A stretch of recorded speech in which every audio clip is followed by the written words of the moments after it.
Recording in progress. Hey guys, hi, it's Roger Hartle. Hi, welcome. Hi.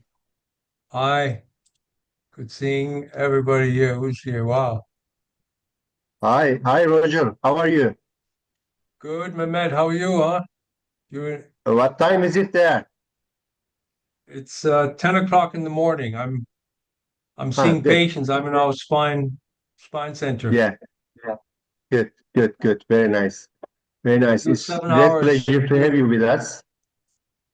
Yeah. And I'm sure it will be a very nice panel. We have 4 more minutes. We can wait a while.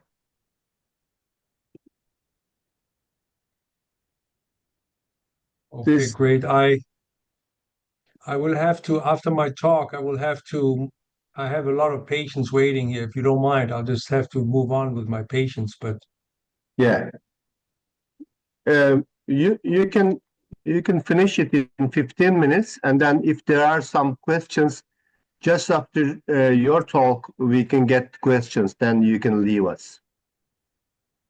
okay, great. That will be great. So for the first talk, we answer direct after the presentation, and for the 2 other talks Yeah. at the end of the webinar, right? Yeah, right. Okay.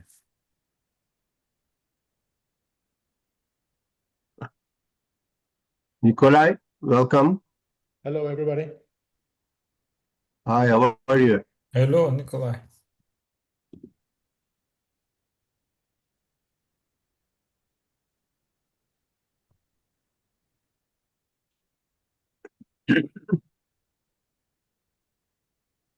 I will introduce Roger, that Nikolai Great. Pev and Pratos Odasi are new co-chairs of the spine committee of WFNS. And this is the first activity of that new committee.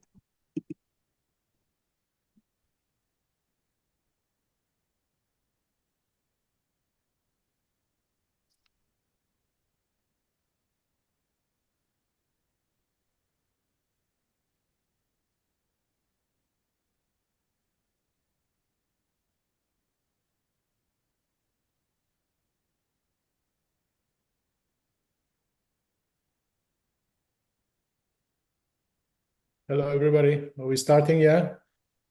Soon? Yeah. Yet just- we're waiting 2 minutes. 2 Yes. more minutes to go. Yeah. And Professor Zilili, we have to confirm every participants because it will be asking if we admit those or not. Yeah, somebody just click the admit button, whoever has. Yeah. Yeah. Since they have all registered before, we are accepting all of them. Yeah, of course. Yeah. If anyone unmute themselves, we must mute them. Although I conferred, everybody must be muted before they start. Sometimes Okay, it changes. I don't know. There's a bug of Zoom software. Yeah, but if you're a host, and if you see somebody that's unmuted, and if there is some bad noise, Yeah. you can mute them. Yeah. Great. Dear friends, I think we can start. This is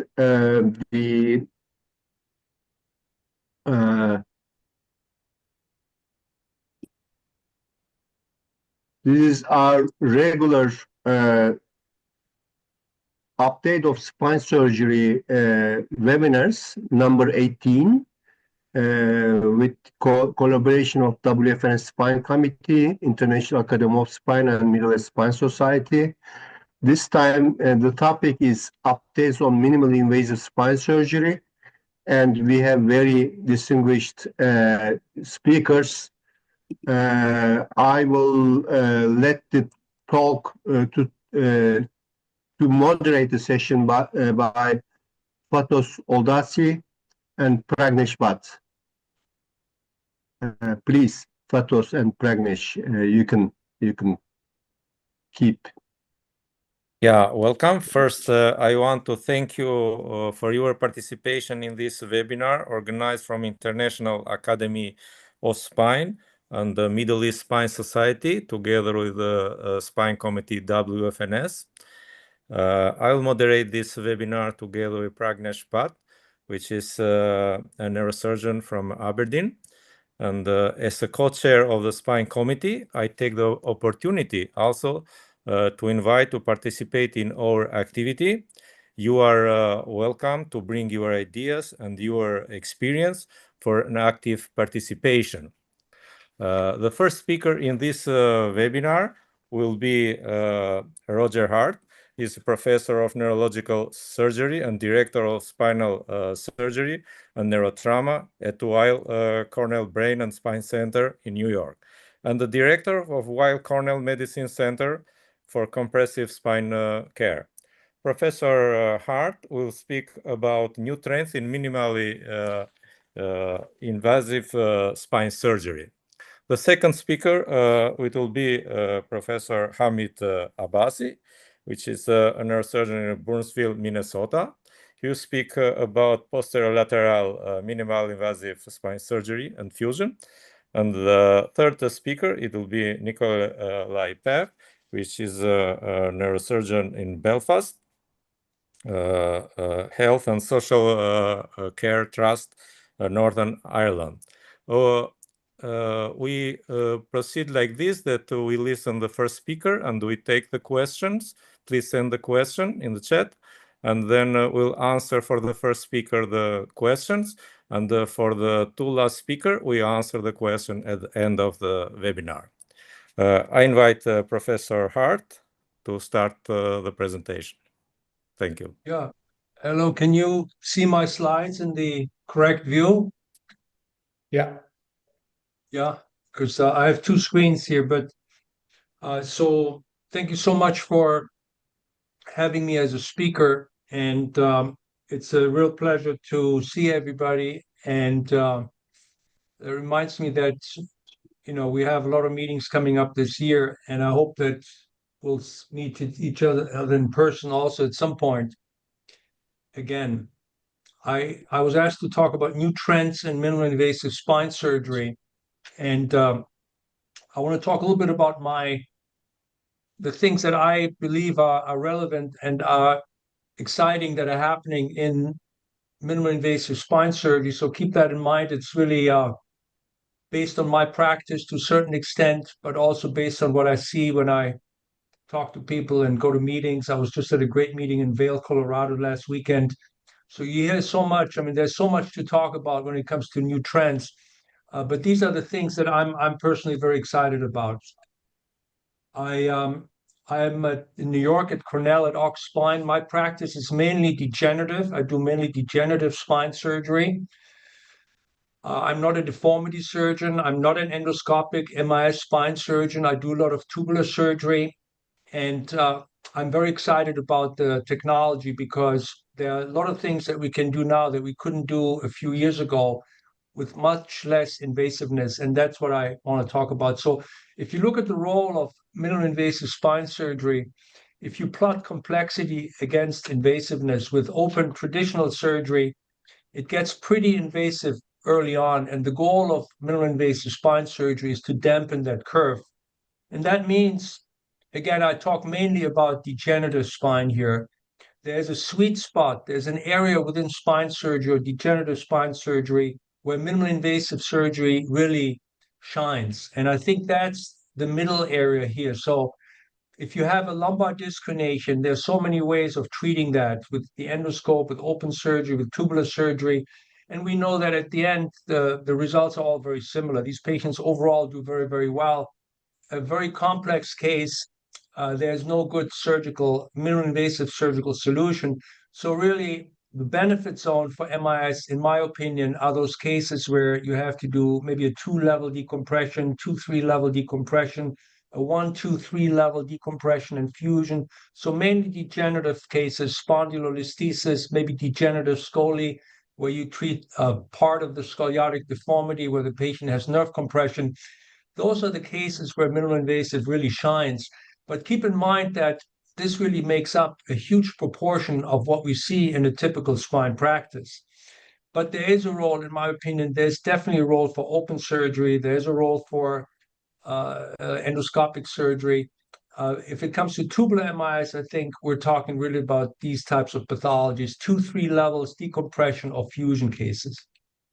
Now, we've done a lot of work over the years with the AO and with others to try to come up with treatment algorithms, how to teach surgeons, younger surgeons, older surgeons, how to get good at MIS. And we came up with these 6 T's: the target, which is patient selection; tools and technology, which is kind of what I'm talking about today. That's the fun stuff, the cages, the navigation; then surgical techniques, teaching, training, testing, which is research; and then finally talent.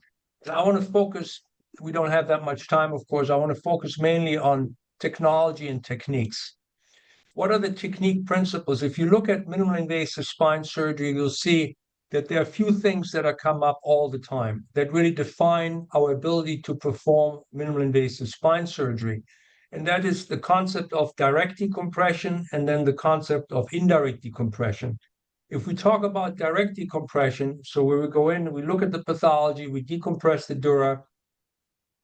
One thing that really defines MIS is our ability to do a unilateral approach, but then decompress both sides. And the other advantage of this is that you minimize iatrogenic instability that way. So instead of going from both sides, instead of removing everything, you do a very, very focal decompression, and that allows you to minimize the instability in these patients, which is great because then you have to do less fusion surgery, and that makes the surgery less invasive, and patients are happier. Indirect decompression involves a fusion. In that case, you have to put in a cage, and I'll talk about that a little bit. The whole idea of direct decompression and over-the-top decompression to minimize iatrogenic instability was really pioneered by Paul Young and John McCullough in North America. There were Uwe Spetzger and in Italy others who described this in the 90s as well. In Europe, Paul Young was recently here in New York, and we're actually working on a re-edition of this book, Essentials of Spinal Microsurgery, which is really a book about open spine surgery, but using microsurgery to achieve our goals. It's a great, one of my favorite books, and we've translated a lot of this now through with tubes. So we're using tubes, and that's based on the work of many other giants, Kevin Foley, Rick Fessler, and so forth. So now we're using tubular retractors for minimally invasive surgery. Again, I don't use the endoscope a lot, so I'm not going to talk about that. What about fusion surgeries? Now, our ability to perform fusion surgery has greatly increased over the years, and we're much less invasive now doing this. And there are all these types of lumbar interbody fusions, lift procedures that we can do, of course, in the spine. And I want to talk a little bit about my evolution because I do a lot of T-lift surgery. I'm kind of known for the work that we've done in T-lift surgery, but there's a reason for that. You know, I used to do a lot of anterior surgery. I did a lot of lateral surgery. We published about lateral surgery a lot. But over the years, as my practice kind of matured, I drifted more and more towards T-lift. And I want to talk a little bit about why that happened, because it has to do with technology and it has to do with innovation as well. So lateral surgery is a great operation. I really love, technically, I love the lateral surgery now in North America and Europe. There's a lot of prone lateral surgery being done. I love A-lift surgery. It's a great operation. But what I saw in my practice over the years was there was about a 10% indirect decompression failure rate in these patients. So if you had a patient where and I'm not talking about deformity surgery, I'm talking about degenerative pathologies. There were about 10% of patients, and we looked at the literature, this has been published by others as well. if you only rely on indirect decompression with cages, there's about a 10% failure rate. So 10% of those patients who have some kind of neurological problem or pain problem from nerve compression will not get adequate relief just with indirect decompression. So we published this a number of years ago, and others as well. So the question then was always, if you really want to make sure that these patients have a 100% happy outcome, you have to do a direct decompression sometimes as well. And what I found myself doing then, and this was published also 4 years ago, we did a lot of single stage surgery where we put the patient in a lateral position. We do a lateral approach. We did XLIF at the time, or lateral cages, percutaneous screws with navigation from the back at the same time. And then I found myself at the same time also adding tubular decompression in the lateral position because I wanted to make sure that we really decompress these patients adequately.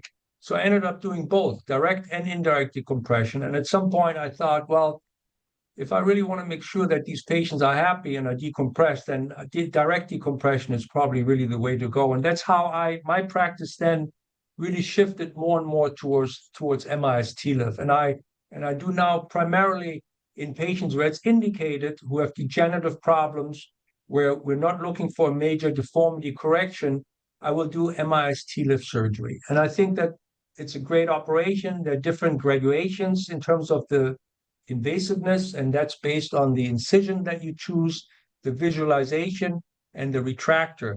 I use a tubular retractor. I use a microscope. So this would fall into the MIS section of minimally invasive surgery. But obviously, you can do this with the endoscope. You can do this with loops and so forth. It's a very, very safe operation. TLIF surgery, patients do very, very well if you know how to do this properly. The fusion rates are high, low reoperation rates, and you can get direct and also indirect decompression because you put in cages. So that's my preferred go-to operation in most of the patients that I see. If I see a patient where I really think that we have to restore lordosis a lot, or it's really more deformity situation, then I may still do a lateral or an ALIF procedure. But for the most degenerative patients, I will do a TLIF surgery. And what's new in terms of TLIF surgery? And that's really goes towards the technology, the innovation. We just published our results, our clinical results in 350 MIS TLIF patients. And based on those results, we came up with a step-by-step technique. As some of you may know, I'm a little obsessed with step-by-step techniques. We've done that with the AO a lot. So we published our results in these patients using innovative technology. And what is that? That's total navigation, meaning that we do this operation with navigation from skin to skin. I don't use fluoroscopy. Nobody has to wear lead.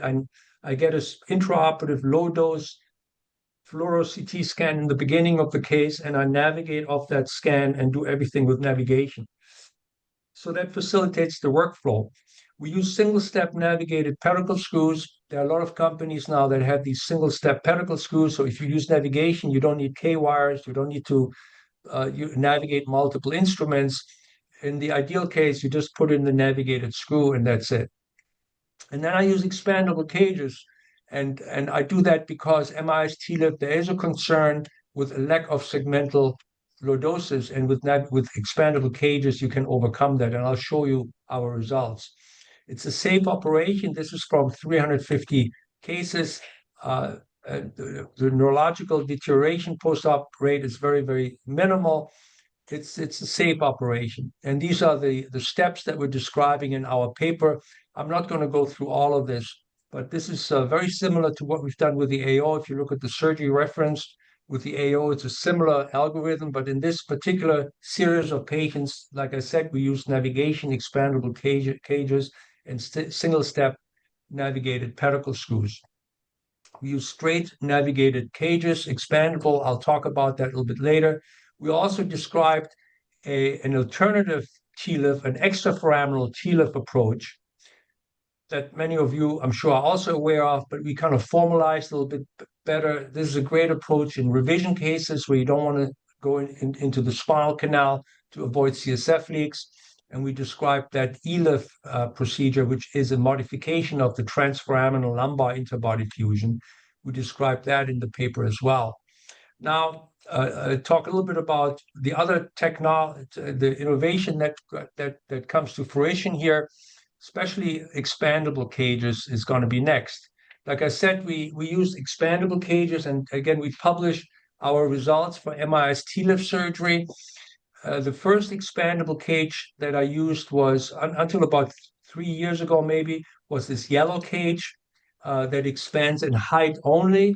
And then a cage came on the market that expands in height and in lordosis. That's the blue cage. Now, we looked at our patients that we treated with the yellow cage versus those that we treated with the blue cage. And you can see here, for an L5S1 MIS TLIF, you get really nice, I think decent restoration of lumbar lordosis with those blue cages. We described our results comparing the yellow and the blue cage. And with the blue cage, so the cage that expands in lordosis, you get a decent amount of segmental lordosis at the index level where you're operating. So I was very excited about that because that's much more than you would get with a static cage or with a cage that just expands in height. So I think the reputation, the MIS TLIF reputation of being an operation where you cannot really restore any lordosis is probably not true. I think if you have new technology, you got to be very careful with your end plate preparation. You got to be very conservative with your expansion because there's a risk of subsidence. But I think if you do all that correctly, and if you have some of the more modern technology available, you can overcome some of the limitations of traditional MIS TLIF surgery. I'm also excited about the recent findings on adjacent segment disease because, again, MIS TLIF surgery has a little bit of a reputation of being an operation that results maybe in higher rates of adjacent segment disease because surgeons will say, well, you don't restore lordosis, you induce adjacent segment disease.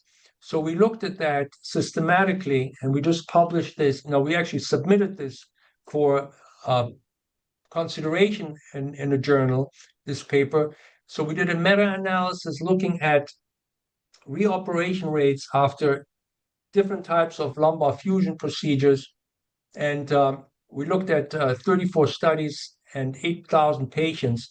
And what we found is, and these are only the results of patients that were followed for more than 5 years.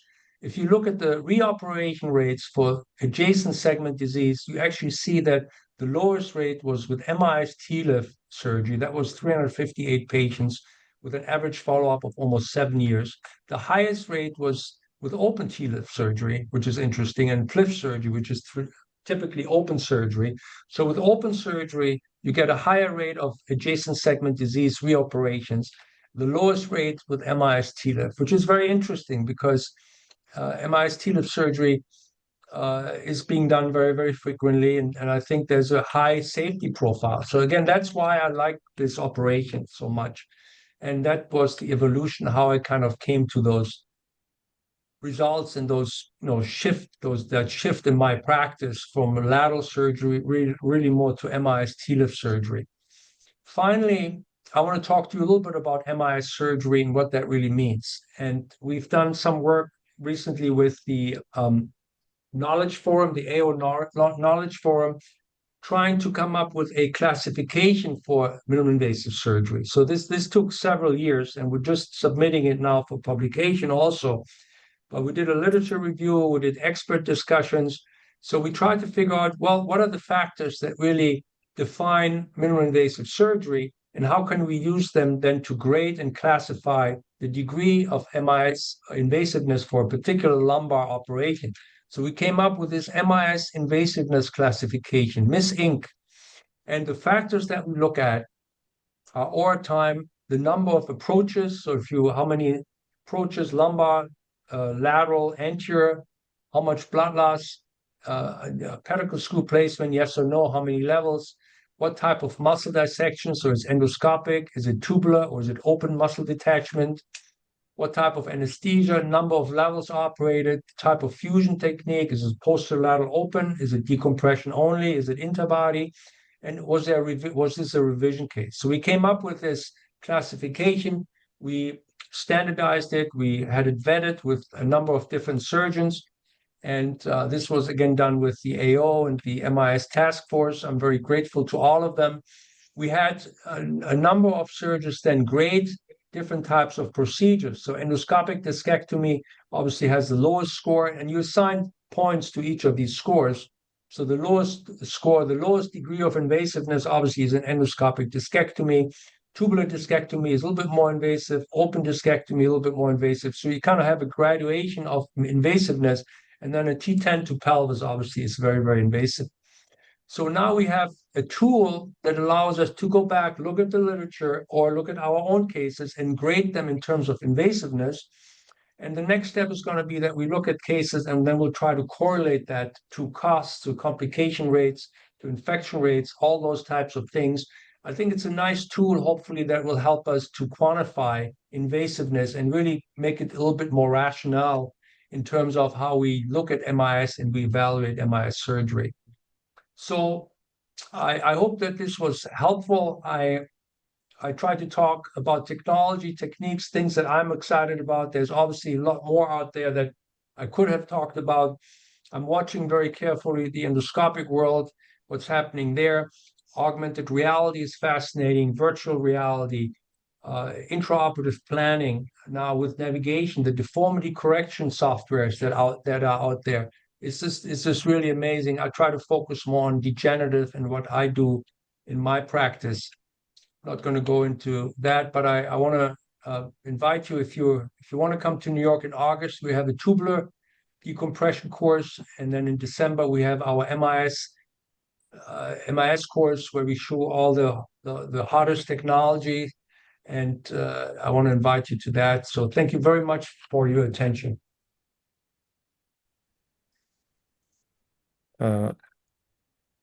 Thank you, Professor Hahn, for a very nice presentation. Actually, I have a question. Yes. Are the specific patient population which benefits from minimal invasive spine surgery, or you can use that in general? Yeah, so I think that just because of the volume, the main area for MIS is probably degenerative.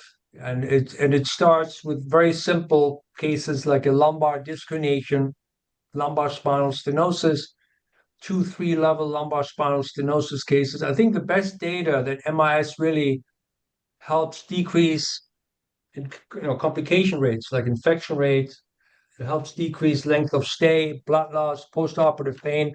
The best data we have supporting that are degenerative disorders, and especially spondylolisthesis, lumbar spinal stenosis. Lumbar disc herniations, the way I look at a case with a lumbar disc herniation, it's a great case for MIS, but it's really more like a training case. If you do it with the endoscope or with tubes, it's great. I think those are the cases where you kind of get started and you get good at that. And then you translate your technique to more complicated pathologies. But again, the benefit zone and where we have data actually supporting it are lumbar stenosis and degenerative spondylolisthesis, where maybe you have to do one level fusion. And what do you use? You use a C-arm or O-arm or? I use the I try to avoid C-arms because I try to avoid fluoroscopy because and the way I got to that was because I had a herniated disc. I had an L5S one, and I noticed every time I was wearing lead, I had terrible back and leg pain. That's actually one of the reasons how I really got into navigation, because navigation allowed me to get rid of the C-arm and just get a navigated spin in the beginning, and then you don't have to wear lead and you can do everything off navigation.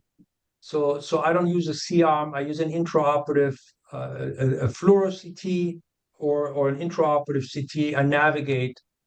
The only case I use fluoroscopy for is lateral surgery. I don't trust navigation for lateral surgery because there's a lot of movement of the spine, and there's a risk of injury to the vascular structures, and I don't want to take that risk. So I use fluoroscopy for lateral surgery. Yeah, and the last question I have, what is your opinion that too much technology and imagery and screws are new spine surgery trends widening the gap between high resources and low resources healthcare system? I'm asking for low-income countries, how could they apply those new techniques and new technologies if they don't have neuronavigation, the arm, or... Yes, yeah, that's a very important, very interesting question. And but that is true everywhere, not only between high and low income countries. We see that even in North America, there are hospitals that are community hospitals that don't have a lot of resources. And how do you equalize the level of care?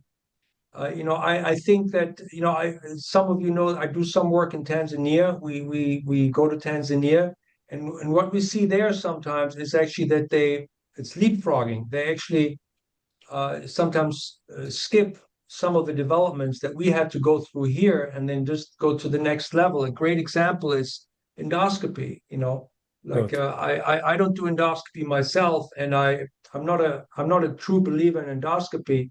But what I see in a place like Tanzania, for example, they don't have microscopes, so tubular surgery for them is a problem. But we had a company that donated endoscopy equipment, and some of the biportal endoscopy equipment is not that expensive. So they're actually getting really, really good at endoscopic surgery, and they're not doing tubular surgery because they don't have a microscope and it's too expensive for them. So they actually go straight to endoscopic spine surgery.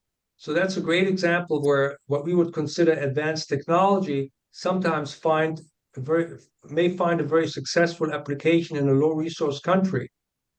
And then they take care of patients and those patients, instead of going to elsewhere, they may stay in the country.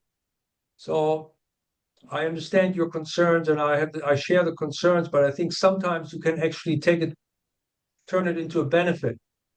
Yeah, it looks that I'm representative of low and middle income countries here. That's why I make those questions. But we face every day with the new technologies and new trends in modern spine surgery, for example, and we don't have all the availabilities and the techniques that. But we find a way to adapt. Kevin Foley. He's yeah, sure. He's one of the biggest innovator in spine surgery. He has more patents than anybody. And you know what? He gives a talk about MIS TLIF surgery, the way that he does now. He does MIS TLIF surgery. He uses tubes and fluoroscopy. He does no navigation, no expandable cages. He does the MIS TLIF like 25 years ago because in the surgery center, they don't want to invest. They want to keep the costs low. So here you have somebody who's one of the biggest innovators in spine surgery, who does a very straightforward, simple TLIF operation, very, very successfully. So a lot of this technology, clearly you don't need it, but it's I think it's still good to think about it, and it's nice if you have it available. Yeah, thank you very much. Pragnesh, do you have any question or transmit any question? Thank you very much. No, I think it was very, very illustrative and very nicely explained the role of MIS. I have taken significant learning points from this. I have a question. The only question is, you quoted about 9 to 10% failure rate in the indirect decompression. What would be the way to manage those failure patients? Well, that was looking at patients who had indirect decompression, and then they came back because they still had pain or they needed additional surgery. So they needed either non-operative treatment or surgery because they still had pain or symptoms from nerve compression. So how do you treat those patients? Well, then sometimes you have to go back. Not all of them need surgery, but they may need injections, physical therapy time, So the treatment is not always surgical, but 10%, if you have an elective practice, if you're a very busy spine surgeon and patients come to you because they're in pain, I think a 10% failure rate is high. I mean, you want to tell those patients, in terms of what I do, I'm 100% sure that you're going to get better. I mean, you may not achieve that, but at least you got to convince yourself that you're going to take care of the nerve compression. And that's why I saw myself shifting more and more to direct decompression, because I could look at the nerve, I could make sure I saw the nerve, I know the nerve is decompressed. If you still have pain, it's something else. Thank you. That answers my question. Thank you. Thank you. Roger, just a quick comment. So it looks like I'm following your steps as well. I used to do also laterals and anterior, but lately TLIF is my minimal invasive TLIF is my preferred option. But and I was seeing the same thing, that indirect decompression quite often is sufficient, at least in my practice. And I was thinking that maybe I'm doing too much direct decompression, but lately I transitioned for the last year to transcambient approach, where it's only indirect decompression. I think I see even less than 10%. I'm still in the beginning. I've done about 100 cases of that relatively new technique. Hamid Abbasi will probably talk about that more. He has way many cases than me, but I see that at least in my practice, I have done indirect decompression for things that I wouldn't consider previously, and patients are fine, including synovial cysts, which I used to go and definitely decompress. But if I go and if I put expandable cage, I use the same cages that you use, but they are modified to go through the tube. And I see that indirect decompression is often okay, because you stretch the ligaments, you stretch the cyst, and the patient doesn't have radicular pain anymore. And there is that technique is going further now. There is half cannulas that are available. So with the half cannula, you have a half cannula that protects the exiting nerve root, but you don't have the restriction of the full cannula, so you can put bigger cages. So I think that technique will probably develop further, and we're going to have more and more indirect decompression and less direct decompression. Interesting. Yeah, Thank thanks you for your comments. Interesting. Yeah. Thank you Thank for you. comment. We have other question? Okay. Thank you, Professor Hart, for a very nice presentation. Thank you. And we go to I'll the try to next. stick around. Thanks. Yeah, thank you. And we go to the next speaker, Hamid Reza Abbasi, which is a neurosurgeon in Burnsville, Minnesota, and is affiliated with multiple hospitals in the area. He will speak about posterolateral minimal spine surgery and fusion.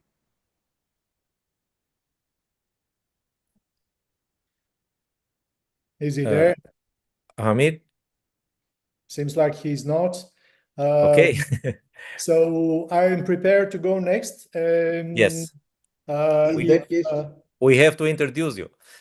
Okay. yes, of course, Okay. everybody knows you, Pragnesh. but for the sake of this being the first webinar of the newly formed WFNS committee, I'm happy to say that Nikolai P. is a chair with co-chair Fatos, and he was also formerly a chair of Innovation and Technology Committee of the World Federation of Neurosurgical Societies.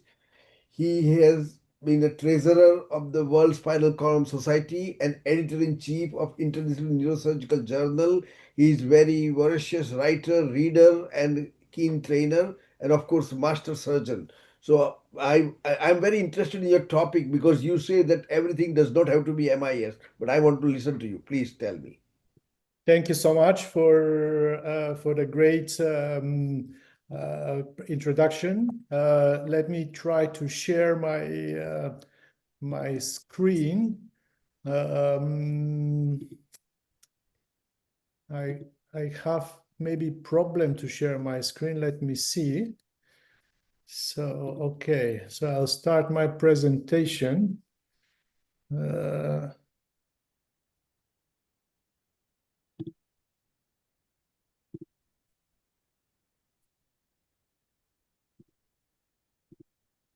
Okay. For some reason, I have problem with my open system setting. Okay, can you see my screen? No.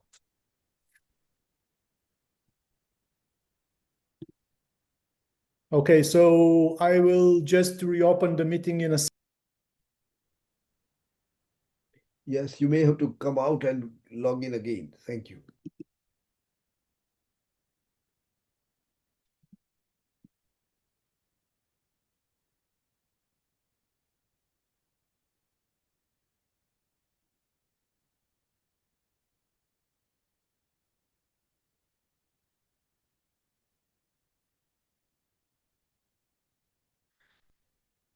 So wait for some minutes till Nikolai be present again. In the meantime, we can ask Professor Zilali to say a word.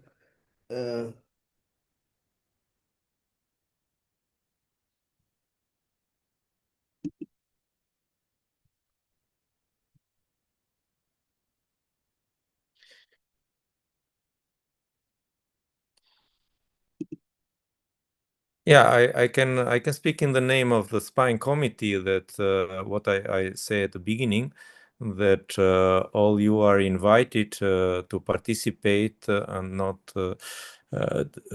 like followers, but also to have active participation.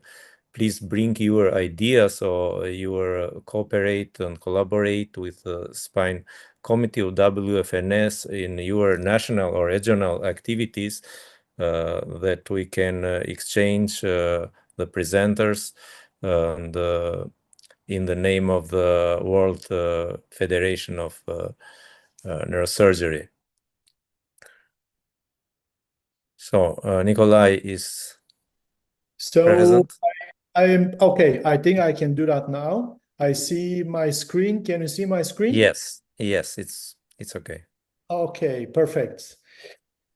I'm going to talk. Thank you so much for your introduction again, and it's great pleasure to be with you and to start the first of the series of webinars of the Spine Committee of the World Federation of Neurosurgery.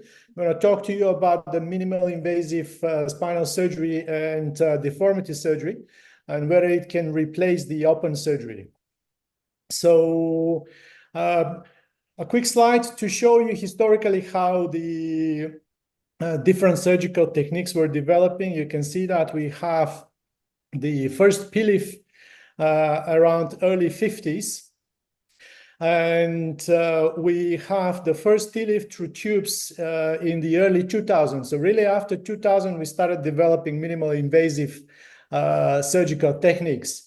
And after that, we have seen a really big expansion of minimal invasive techniques. You can see on that left side of this table the pathology that we are treating, and then the open technique, and then how many, at least to any one open technique, we have at least a couple of minimal invasive techniques available now. So minimal invasive techniques are really developing quick. But before I continue, let me just be a little bit philosophical and maybe give a definition of what is surgery. Surgery is a process that we have to define a surgical target, and we have to reach a surgical target by developing a surgical corridor. But by developing that surgical corridor, we normally destroy normal healthy tissues. And so our strive is always to reduce the damaging of the normal tissues that we have to go through to reach the surgical target that is deep. So, and the minimal invasive surgery is a natural continuation of our strive to reduce that damage of the normal tissues. So leave less footprints as we operate. So, and that slide is one of my favorite slides. I always show that slide when I speak about minimal invasive surgery. If I ask you if that is to be your end point on your own back, and if you have to choose, if you have to go through that stage or through that stage, I'm sure what you're going to choose. So it's no brainer that minimal invasive surgery is beneficial, and we have to try to introduce it in our practice and to perform it for our patients' well-being. So if you go to PubMed, and if you do a simple search, minimal invasive spinal surgery, You can see that since the early 90s, when the minimal invasive surgery started being a thing and started being reported, there is almost exponential growth of publications about minimal invasive techniques and surgeries. So will minimal invasive surgery replace the open surgery when we operate deformity patients? Unfortunately, the current state of the art, the current state is that we are still not quite there yet. We still need the open surgery if we have to do really extensive approaches and if you have to do big deformity correction. So traditionally, the open surgery is the most common approach for deformity surgery, but unfortunately associated with extensive muscle dissection, ligamentous releases, osteotomies, and finally neural decompression. However, this is, of course, very invasive. And unfortunately, the global trend now is that most of these patients which have to be operated for with this type of surgery are elderly patients with significant comorbidities, with poor nutrition. And so as a result of this significant risk of complications, as per some publications, up to 80% of the patients following deformity surgery might develop complications. So the natural answer to that is the minimal invasive surgery that is potentially reducing the risk of complications. So minimal invasive surgery with regards of the deformity can be involved at different extent. So you can do direct decompression, you can do indirect decompression, you can do circumferential minimal invasive surgery, so front and back, or you can choose to do hybrid solutions. So minimal invasive is shown to have potential in deformity correction surgery, but the degree of the deformity correction is still, unfortunately, we have to admit, is inferior to the open surgeries when we speak about extensive deformity correction. So a few papers that are showing that Anand and group retrospectively followed about 90 patients. In 2016, they have published, in 14, they published that paper, and they report on so-called ceiling effect. They found that their limit is about 61 degrees of coronal correction, and maximum of about 9 centimeters of SVA correction. So regarding the pelvic incident lumbar lordosis mismatch, they were possible to correct to the desired 10 degree only if the pre-op mismatch is less than 38 degrees.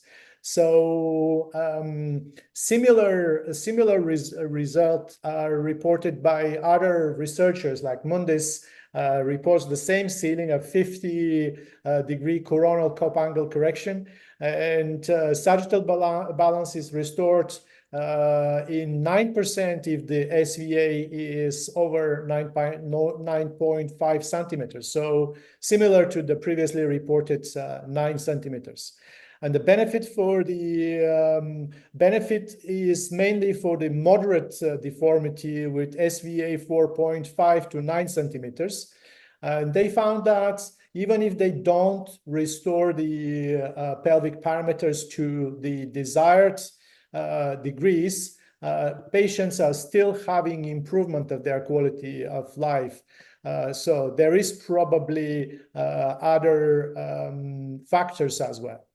So in order to bridge the gap between the minimal invasive and the open surgery, there is different techniques that researchers are being developed. And one of the most popular is the anterior column realignment technique, which is basically anterior longitudinal ligament release and use of hyperlordotic cages. So the same authors which researched the minimal invasive and open with respect of the deformity surgeries reported that if they apply the anterior column realignment instead of PSO techniques, they have similar radiographic correction, but less blood loss. Nearly, also more than half of the blood loss is reduction with more than 50%. Wang and authors the report on mini-open PSO and adapting minimal invasive techniques to reduce the collateral tissue damage when they address 3 columns. And they have achieved also similar correction, but with less invasiveness and with less chance of complications. So another interesting paper I have found when I was studying the topic, Haag and Mundis, 184 patients comparing minimal invasive versus hybrid versus open. And they found that the minimal invasive sagittal correction only 13%. So minimal invasive is inferior comparing to hybrid, comparing to open. The PI-LL mismatch correction, interestingly, hybrid group is the best, but very interestingly, no difference between the groups with respect of ODI and VAS scores between the 3 groups at 1 year mark. So Paul Park, similar results. So obviously this is consistent and reproducible. Another thing that we have to mention with regards of the minimal invasive is the healthcare rising costs and the need of more and costly equipment when you have to do minimal invasive surgery. Of course, yes, you need to buy new technology in order to start minimal invasive approaches. But there is a lot of publications now that suggest that this should be taken as investment, as this will later offset the cost by lowering the complications, lowering the blood loss, reducing the hospital stay. And there is publications that report that the cost effectiveness of the minimal invasive surgery is significantly better comparing to the open surgery.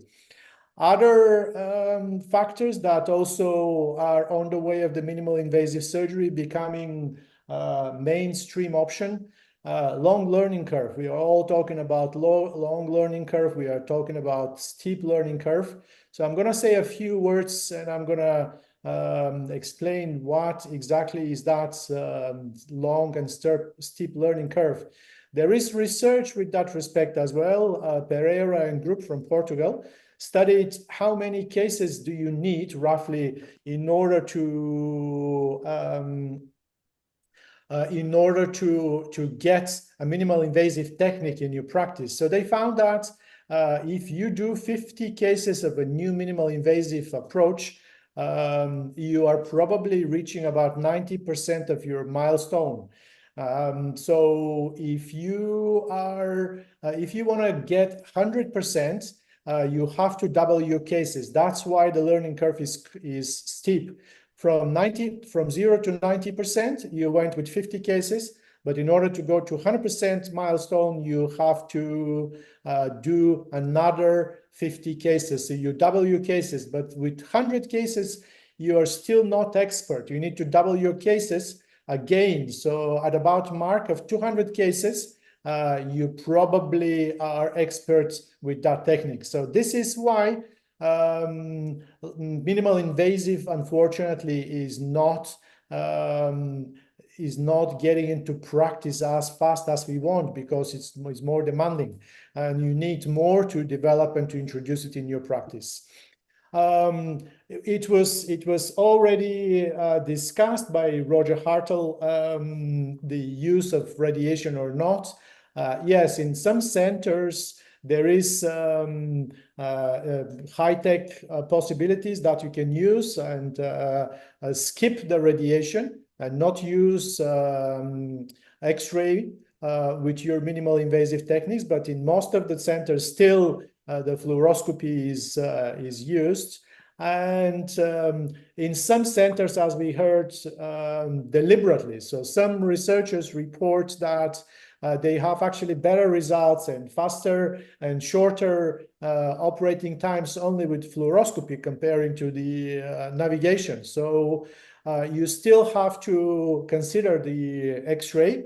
And if you are working with X-ray, you have to study how to protect yourself, because you have to bear in mind that you are going to work with that for a long period of time, and you're going to accumulate a lot of radiation, and maybe you will have harm. So you have to study how you protect yourself from radiation, and choosing a specific position in the OR with respect of the tube can significantly, as you can see, can significantly reduce your radiation exposure. So you have to be wise with the X-ray if you're using it. Another thing that you have to consider is that even 20 centimeter distance between you and your patient will significantly reduce your dose. So you have to try to develop techniques that are not requiring you to hold the instruments.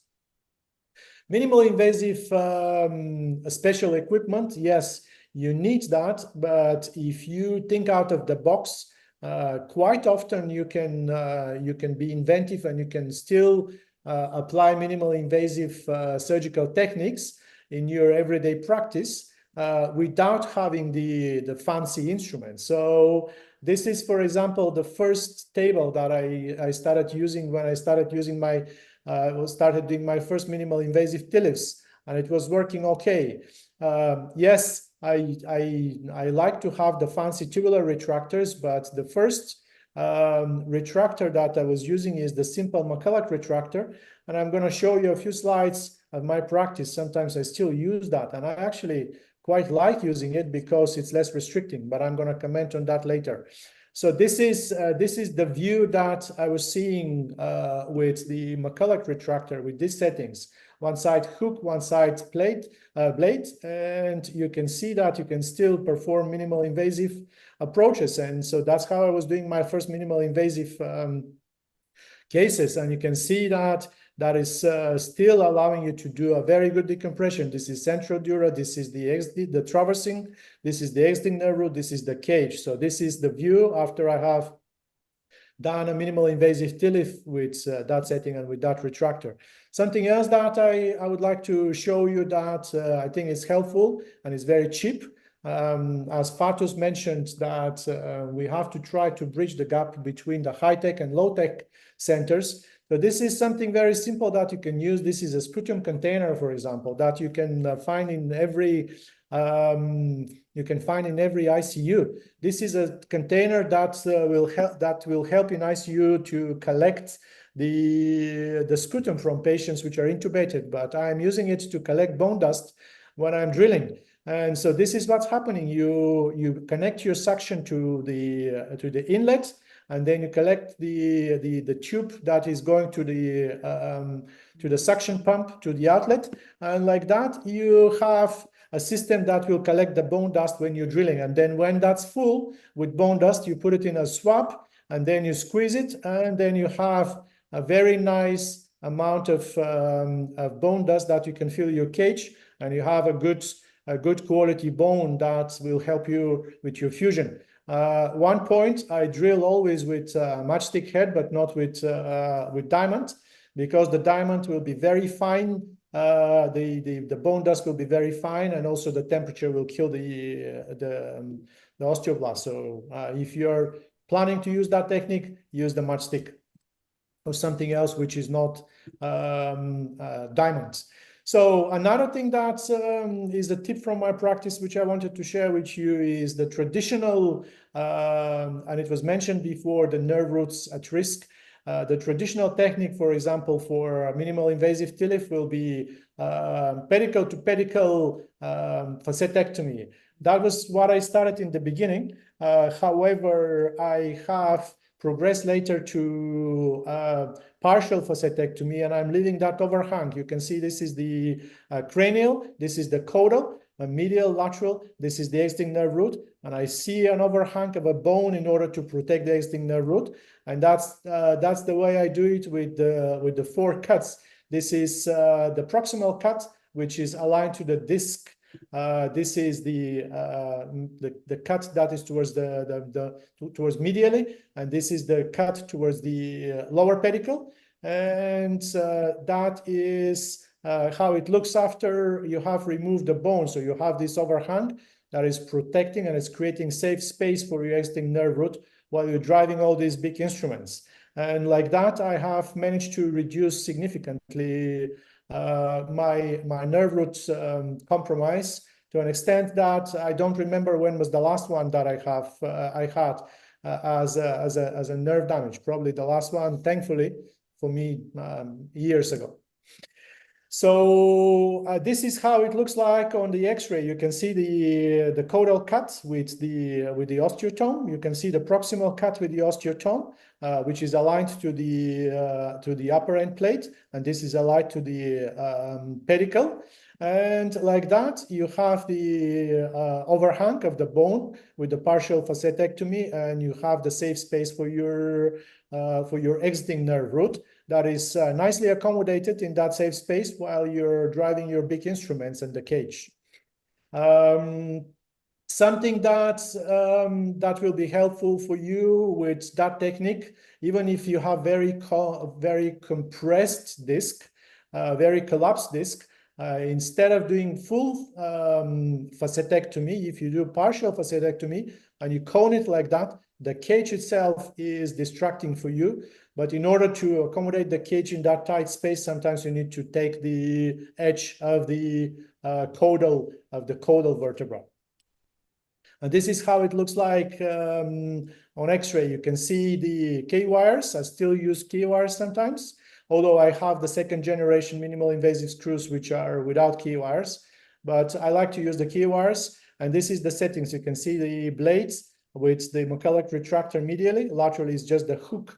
And that gives you that extensive view while still you're performing minimal invasive surgery. You can see that this is the medial, this is the lateral, this is the cranial, this is the caudal, and you can see everything that you need: inferior articulating facets, superior articulating facets, and TP. So this is where you perform your surgery. And lastly, with that technique, maybe somebody thinks that it's more invasive than the tubes, but if you do a simple calculation, you can see that if the blade is 20 millimeters, which is 20 millimeters, and if you extend to 25 millimeters, simple calculation is showing you that the footprint of that construct is equal to 19 to 18 millimeter tube. But quite often, I don't need to go to 25, I go just to 20. And in that case, if you do the calculations, you will have 60 millimeter tube, while you don't have the restriction laterally and also medially because of the hook. So you can do wider decompression without need of moving your tubular retractor. So that was it from me. My last words. The gap between MIS and open surgery is getting smaller and smaller. And I'm sure that we're going to see a moment when the minimally invasive will be the mainstream for everything we do. Try to accept minimal invasive spinal surgery not as a type of surgery, but as a philosophy. And even if you can do some certain steps of your surgery as minimal invasive, try to do that, because that's still going to be beneficial for your patients. And thank you so much for your attention. Thank you very much, Nikolai. Very well demonstrated. You have convinced that minimally invasive way is the way forward. However, I would like to ask you first, before I pass on to my fellow co-chair and for the general attendees, where would you still see a place for standard open surgery? That is the first question. So, if Pragnesh, in my practice now, I have started in 2017. I started developing endoscopic approaches. In 2016, I started developing these minimal invasive surgeries. And to be honest with you, I see open. I don't do much deformity surgery. I do adult deformity, but I don't do extensive deformity surgery. And to be honest with you, I'm trying to do everything with minimal invasive. I very rarely do open approaches lately. And if, on the other hand, if someone who is traditionally taught and trained for an open procedures, what would be the first one you would say if you want to switch on to the minimally invasive ones? Yeah, so I'm working actually on publication on that. So I would like to, I'm working on publishing a paper on how do you get a new technique. And my idea is that getting a new technique in your hands and how soon and how fast and with what means you can get it is very much dependent on where are you at your journey. If you're experienced surgeon, if you're a surgeon that is well aware of the open techniques, if let's say if it's doing minimal invasive techniques, then probably it will be way easier for you to get a new technique in your hands comparing to somebody that has just graduated, somebody has just passed the residency program. So in general, as a standard is, if you would like to develop, let's say, a minimal invasive practice, and if you're starting that practice just now, if you are just graduated, you probably have to go and stay for a year or two with somebody who is doing that already in a form of fellowship. But if you are experienced surgeon, then maybe you can attend courses and then slowly you can introduce different elements, and later the complete surgical practice could be minimal invasive. Thank you very much. I tell you from my own personal experience, I did an orthopedic spine fellowship very late in my career, and I was trained to do most of this in open, but I subsequently learned to start with a percutaneous pedicle crude fixation in a thoracic fractures, and then I took it further to the metastatic spinal cord tumors. So I can correlate to what you are saying. My only feeling is that I think in the craniovertebral junction surgery, still there is a lot more to go with. I know there are experts who do it minimally invasive with the tubular retractors, etc. But I think craniocervical junction with very delicate neurovascular structures would be the last one where we will be able to replace open with minimally invasive. I agree with you. On one hand, yes, this is the case, but again, everything is dependent on on how much experience you have. So I would like to. So my philosophy always is that the impossible things are the possible things which take longer. Yeah. Can I make a comment?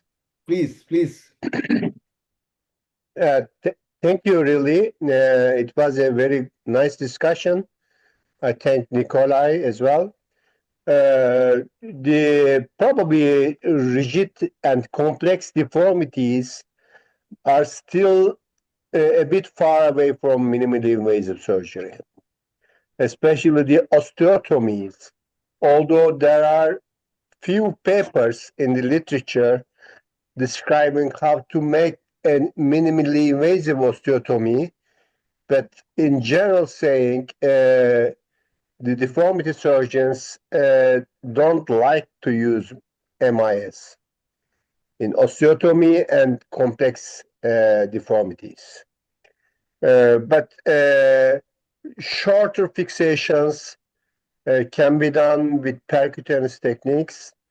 If the levels are too long, then insertion of a road is not easy, and the correction maneuvers are not that much easy. Okay, this is my Thank you. comment. That's very helpful comment. Are there any other questions before I hand over mic to Fatos for his expert comments and conclusion? Thank you. Yeah, for Nikolai, do you believe the current minimal invasive technique compromise correction in favor of reduced complication and morbidity? In my opinion, is that the correction and the fuse, it will be difficult with minimal invasive. Yeah, I agree with you, Fatos. Again, everything depends on your personal experience and how does the specific technique is working for you. One of the papers that I presented was about that ceiling of correction. So that's, these papers are coming from a very experienced in the area minimal invasive spinal surgeons, which are reporting on ceiling of correction, and they reported us about 50, 60 maximum degrees of correction with minimal invasive techniques. And if you have to do more extensive corrections, then obviously the open techniques have to be used. So yeah, if this is the numbers that are reported by these high volume expert surgeons, then probably somebody that is not as experienced will reach the ceiling way below this 50 degrees. So Okay. in that respect, you're absolutely right. So you have to know your limitations. You have to see how that technique is working for you, and if you are compromising the definition of the minimal invasive surgery is a surgery that is using techniques that spare the collateral damage but still reach the end point. So if you are not reaching the desired end point, then you're not doing a good job. So you should not be doing the minimal invasive surgery. You have to go open. Yes, thank you. Yeah, okay, so seems like our third speaker is not here. Yeah, maybe some cases something in operation unexpected. or some unplanned. He's normally disciplined, and we had him before in other webinars, and it is not typical for him to not be here, so probably something unexpected. I hope we will involve him in our future webinars. Yeah, sure. Okay. Other question or a discussion or